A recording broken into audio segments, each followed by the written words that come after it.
Hej och välkommen till Swedish Tales. Dagens berättelse är känslosam och ärlig. Den handlar om kärlek, skuld, ensamhet och en svår sanning. Den hjälper dig också att öva svenska genom enkla vardagliga situationer och tydliga känslor. Jag heter Elise. Jag är 28 år gammal och bor i Chicago i ett lugnt område som heter Lincoln Park. Gatorna är lugna. Det finns höga träd, små kaféer och vänliga människor. När grannarna ser mig gå till jobbet ler de mot mig. Utifrån ser mitt liv bra ut. Jag har en fin lägenhet. Jag arbetar i en bokhandel. Jag har en man som älskar mig väldigt mycket, men inuti är jag inte lycklig. Varje morgon vaknar jag med en tung känsla i bröstet. Jag tittar på mannen som sover bredvid mig och känner skuld. Han heter David. Han är 32 år gammal. Han är mild, tålmodig och snäll. Han kommer ihåg min födelsedag. Varje fredag kommer han hem med blommor till mig. När jag är trött lagar han middag. När jag är ledsen säger han att jag är vacker. David är en bra man. Problemet är inte David. Problemet är jag. För ett år sedan gifte jag mig med honom av fel anledning. Före David älskade jag en man som hette Paul. Vi var tillsammans i 4 år. Jag trodde att han en dag skulle bli min man. Jag litade helt på honom. Sedan en eftermiddag berättade Paul för mig att han älskade en annan kvinna. Och han lämnade mig. Bara så där. Mitt hjärta gick sönder. I flera månader grät jag på nätterna. Jag slutade träffa mina vänner. Jag slutade njuta av livet. Jag kände mig tom. Sedan kom David in i mitt liv. Han lyssnade på mig. Han fick mig att skratta igen. Han stannade hos mig när andra människor var upptagna. Han fick mig att känna mig mindre ensam. När han frågade om jag ville gifta mig med honom sa jag ja. Men inte för att jag älskade honom. Jag sa ja för att jag ville att min smärta skulle försvinna. Jag trodde att kärleken skulle komma senare. Men den kom aldrig. David visste inte det. Han trodde att jag älskade honom på samma sätt som han älskade mig. För varje dag blev den lögnen tyngre. En varm kväll satt vi på vår balkong. Stjärnorna lyste och en mjuk vind blåste genom träden. David höll min hand. Elise, sa han mjukt. Jag vet att vårt första år inte alltid har varit lätt. Men jag tror att vår kärlek kommer att bli starkare. Jag tvingade mig själv att le. Jag hoppas det, sa jag. Han log tillbaka. Jag kan vänta. Min kärlek är stark nog för oss båda. Hans ord gjorde ont djupt inom mig. Han trodde på oss, men det gjorde inte jag. Veckan därpå överraskade David mig med en middag. Han lagade pasta och vitlöksbröd och tände ljus i vardagsrummet. Lugn musik spelades i bakgrunden. När jag kom hem öppnade han dörren med ett stort leende. Välkommen hem, sa han. Allt såg vackert ut. Jag tackade honom. Jag log. Jag skrattade till och med lite. Men inuti kände jag mig tom. Efter middagen gick vi till den lilla parken där han hade friat till mig. Han pekade på ett gammalt träd. Kommer du ihåg den här platsen? Frågade han. Jag nickade. Det var här jag lovade att älska dig för alltid, sa han. Jag tittade på trädet och mindes den kvällen. Jag mindes hur jag hade sagt ja. Inte för att mitt hjärta var fullt av kärlek, utan för att jag var rädd för att vara ensam. Den natten kunde jag inte sova. Jag stirrade upp i taket i flera timmar och ställde mig själv en enda fråga. Hur länge kan jag fortsätta låtsas? Nästa morgon ringde min bästa vän Jennifer. Du låter trött, sa hon. Jag är trött, svarade jag. Vad är det som är fel? Den här gången kunde jag inte ljuga. Jag älskar inte David, viskade jag. Jennifer var tyst. Sedan frågade hon. Har du någonsin älskat honom? Jag blundade. Nej. Varför gifte du dig då med honom? För att jag var ensam. För att jag ville glömma Paul. Jennifer suckade. Elise, ett äktenskap kan inte läka smärta om det börjar med smärta. Hennes ord stannade kvar i mina tankar hela dagen. Den kvällen kom David hem med gula rosor. De fick mig att tänka på ditt leende, sa han. Jag var nära att börja gråta. Han fortsatte att ge mig kärlek. Jag fortsatte att ge honom tystnad. Några dagar senare åt vi frukost när David log. Jag har tänkt på en sak, sa han. Kanske borde vi bilda familj. Jag stelnade till. Ett barn? Frågade jag. Ja, sa han.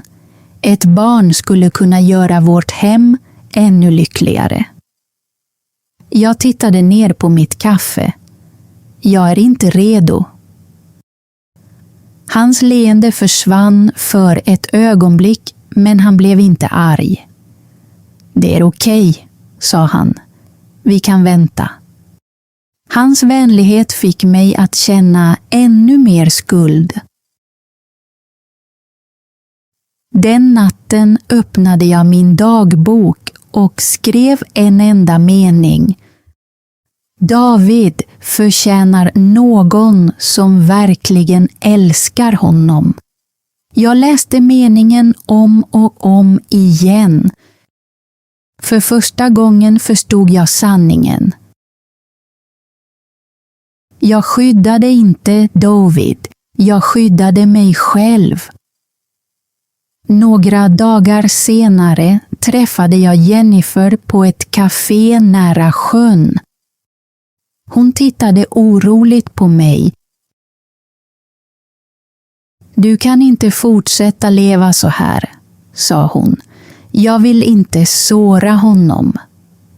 Jennifer skakade på huvudet. Det gör du redan.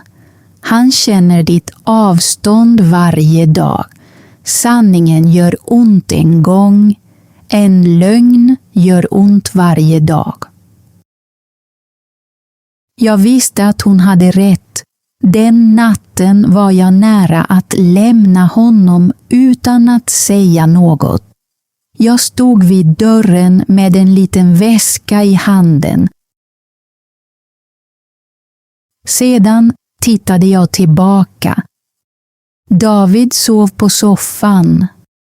Han hade väntat på att jag skulle komma hem. Jag ställde ner väskan. Jag kunde inte lämna honom på det sättet. Nästa kväll bad jag David att sätta sig ner med mig. Mina händer skakade. Elise, sa han, vad är det som är fel? Jag tog ett djupt andetag. Jag måste berätta sanningen för dig. Han var tyst. Jag bryr mig om dig, sa jag, men jag älskar dig inte. Rummet blev helt tyst. Det har jag aldrig gjort, viskade jag. Jag gifte mig med dig för att jag försökte glömma Paul. Jag trodde att kärleken skulle komma senare, men det gjorde den inte. David tittade ner på golvet. Under en lång stund sa han ingenting. Sedan sa han tyst. Jag visste att något saknades. Mina ögon fylldes med tårar. Visste du? Jag hoppades att jag hade fel, sa han. Jag hoppades att en dag till skulle förändra allt. Jag är så ledsen, grät jag. David torkade sina ögon. Jag hatar dig inte, Elise. Jag önskar bara att du hade berättat det för mig tidigare. Den natten sov jag i gästrummet. För första gången på flera månader kände jag lättnad. Inte lycka, bara lättnad. Sanningen hade äntligen kommit fram. Nästa morgon var det tyst i lägenheten. David gjorde kaffe och ställde 2 koppar på bordet. God morgon, sa han mjukt. God morgon, svarade jag. Vi drack vårt kaffe under tystnad. Tystnaden gjorde ont. Men den var ärlig. Vi låtsades inte längre. Efter frukosten gick jag till jobbet i bokhandeln. Jag ställde böcker på hyllorna. Jag hjälpte kunder. Jag svarade på deras frågor. Jag försökte koncentrera mig på jobbet, men mina tankar gick hela tiden tillbaka till David. Hade jag förstört hans liv? Skulle han någonsin förlåta mig? När arbetsdagen var slut stod Jennifer och väntade utanför. Hon kramade mig försiktigt. Hur känner du dig? Frågade hon. Jag vet inte, sa jag. Jag känner skuld, men jag känner mig också lättare. Jennifer nickade. Det är normalt. Sanningen kan göra ont, men att leva med en lögn gör ännu ondare. Vi gick långsamt genom parken. Vinden rörde löven. Barn lekte och skrattade i närheten. Jag tror att jag måste flytta ut ur lägenheten, sa jag. Jennifer tittade noga på mig. Har du berättat det för David? Inte än. Du borde berätta det för honom. Den kvällen satt David i soffan med en bok när jag kom hem. Kan vi prata? Frågade jag.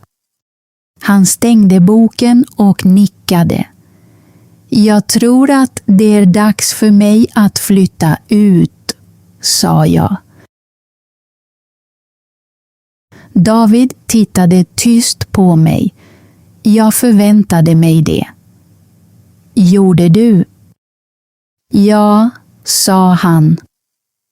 Om det gör ont för oss båda att bo kvar här tillsammans, då är det nog rätt att du flyttar. Mina ögon fylldes med tårar. Jag är ledsen. Han gav mig ett litet, sorgset leende. Jag vet. Jag ville aldrig krossa ditt hjärta. David tittade på mig en lång stund. Du gjorde ett misstag, Elise. Nu måste vi båda acceptera sanningen.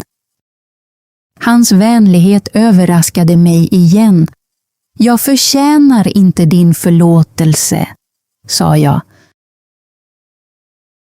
Han skakade sakta på huvudet. Kanske handlar förlåtelse inte om att förtjäna den.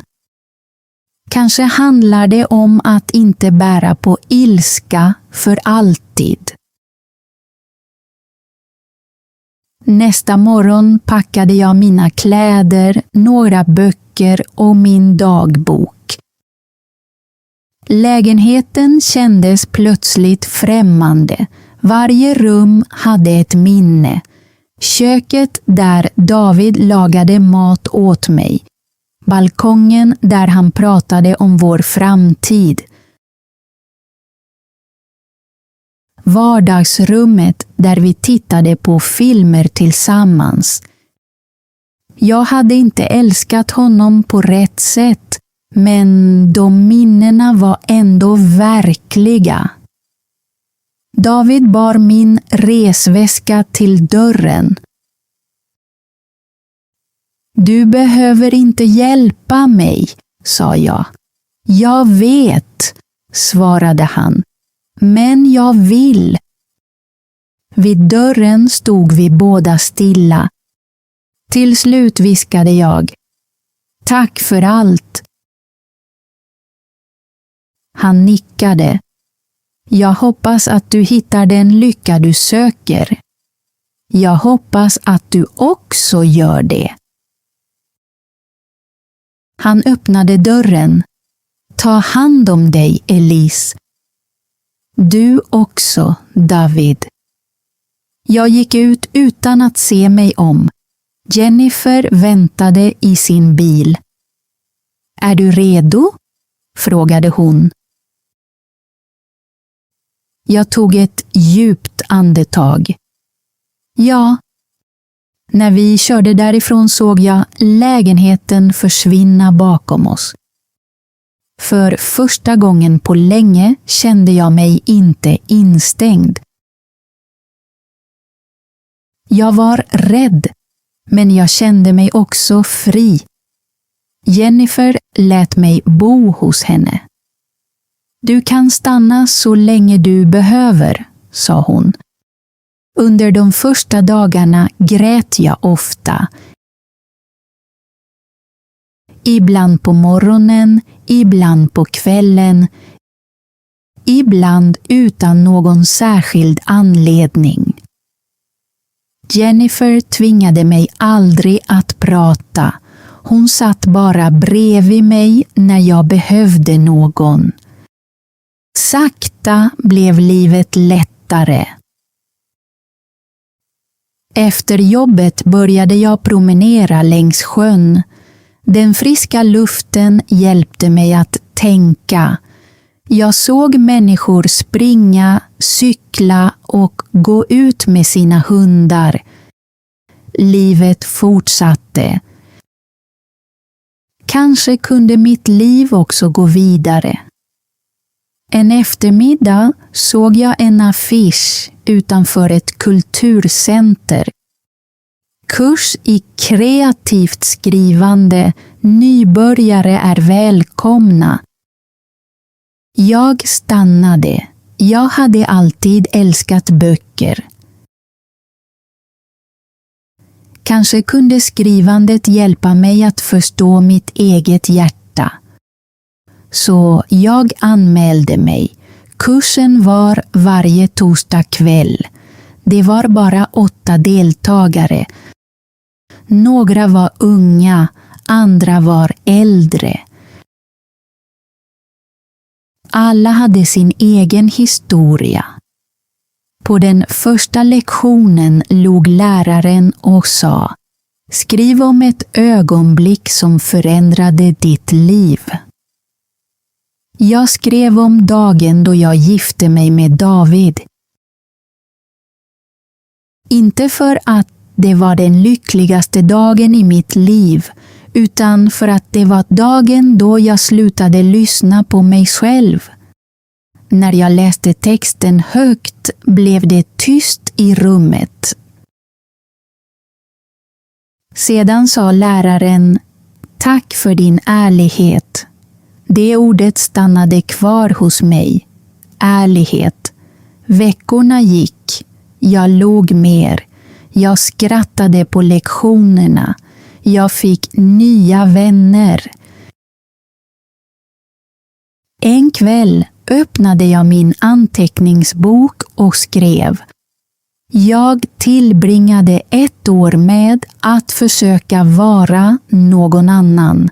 Nu vill jag bli mig själv.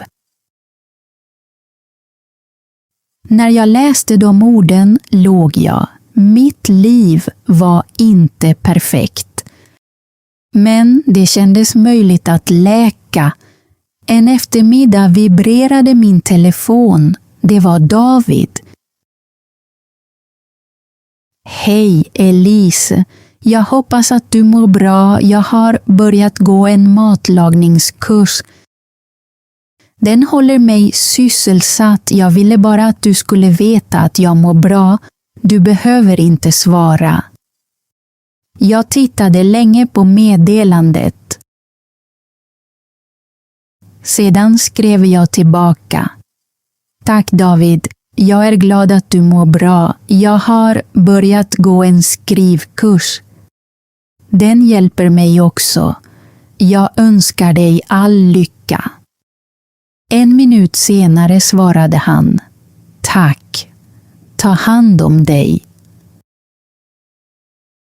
Det var allt. Ingen ilska. Inga anklagelser. Bara vänlighet.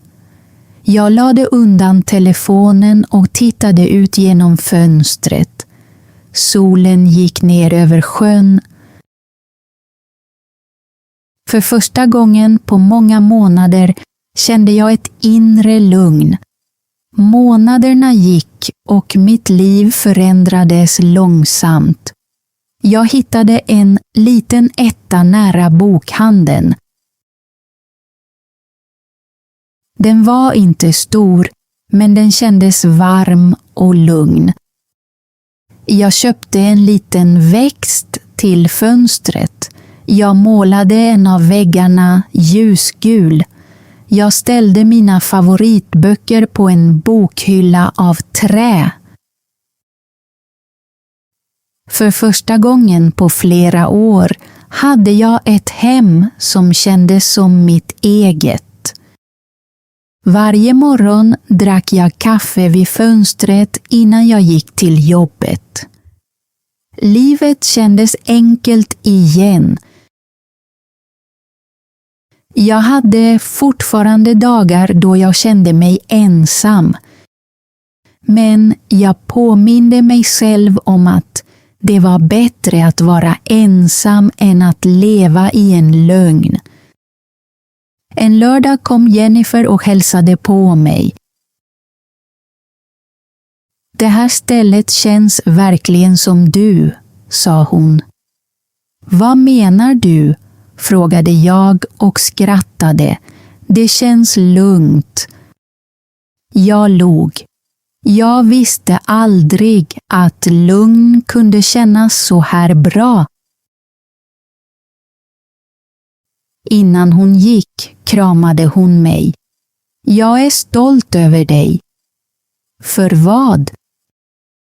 För att du valde ärlighet även när det var svårt. Efter att hon hade gått stod jag vid fönstret och tänkte på hennes ord. Under lång tid trodde jag att jag hade misslyckats. Men nu förstod jag. Att lämna var inte ett misslyckande. Att fortsätta låtsas för alltid hade varit ett misslyckande. Några veckor senare hade våra skrivkurs ett slutprojekt. Varje elev skulle läsa upp en personlig berättelse. När det blev min tur skakade mina händer. Jag tog ett djupt andetag och läste om ett brustet hjärta, rädsla och om att gifta sig med en snäll man av fel anledning. Jag läste också om att lära sig att kärlek inte kan tvingas fram. När jag var klar blev det tyst i rummet. Sedan låg läraren. Tack för din ärlighet. Jag log tillbaka. Sanningen kan göra ont, sa jag, men den kan också göra oss fria. Den kvällen gick jag hem och kände mig lättare än tidigare.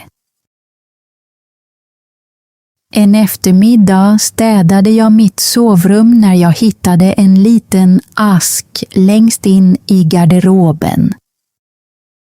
I asken låg halsbandet med silverhjärtat som David hade gett mig under vår resa till sjön.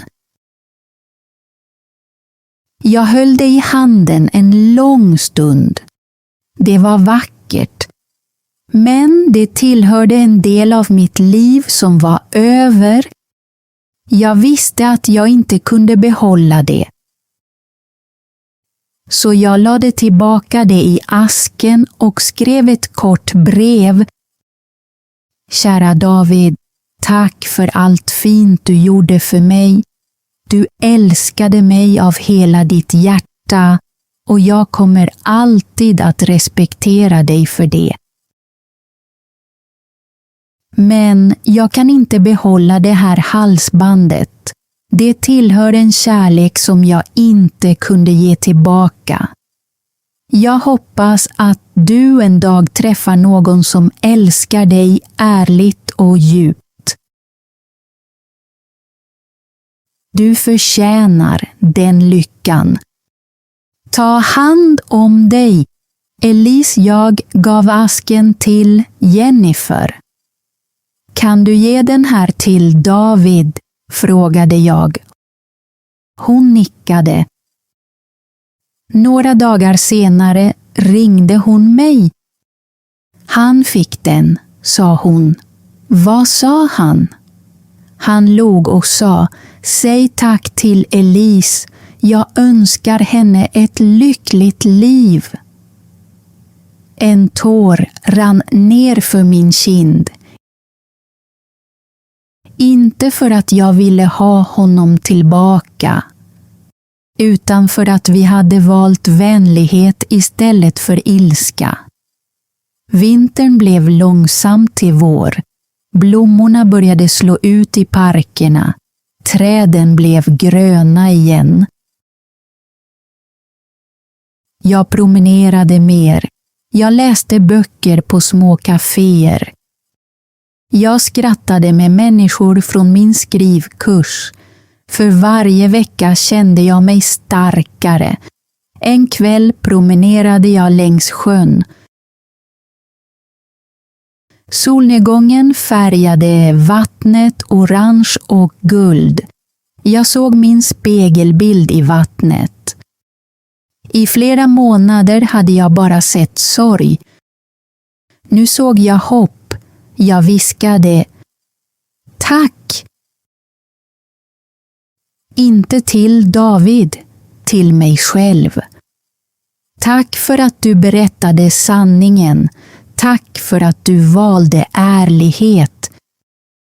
Jag lärde mig något viktigt.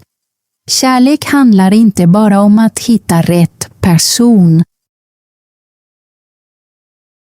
Det handlar också om att vara tillräckligt ärlig för att älska någon på rätt sätt.